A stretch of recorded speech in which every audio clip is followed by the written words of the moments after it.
Divorce brings many complex questions, especially when it comes to shared finances. One common area of concern involves credit cards. You might be wondering how those balances you accumulated during your marriage will be handled. When couples divorce, credit card debt is typically divided based on whether it is considered marital debt or separate debt. The specific method depends heavily on state laws and the individual circumstances of your case. Most states categorize debt into one of two types. Marital debt is generally any debt incurred by either spouse from the date of marriage until the date of separation, especially if it was used for the benefit of the marriage or family. This can include balances on joint accounts or even individual accounts if the spending benefited the household.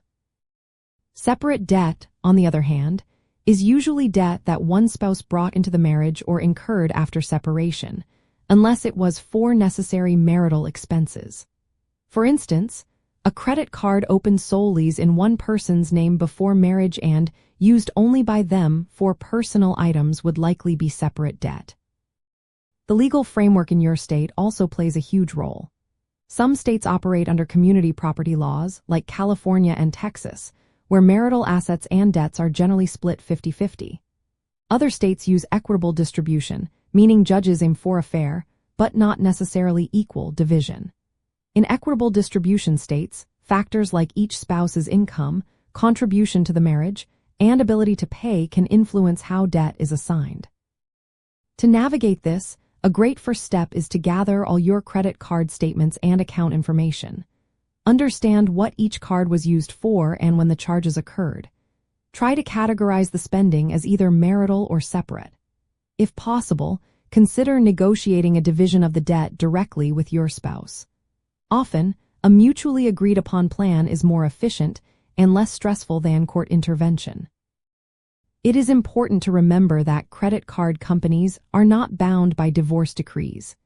If a joint account is assigned to one spouse in a divorce settlement, but they fail to pay, the other spouse could still be held responsible by the credit card issuer. This highlights the importance of closing joint accounts or transferring balances during the divorce process. Also, be aware of the concept of dissipation of assets, which is when one spouse wastes marital funds or incurs debt for non-marital purposes just before or during a divorce, as this can affect how the debt is divided. Understanding the difference between marital and separate debt, along with your state's laws, empowers you to advocate for a fair resolution. Taking proactive steps to organize financial information and seeking professional legal guidance can help you manage this challenging aspect of divorce, ensuring a more financially stable fresh start.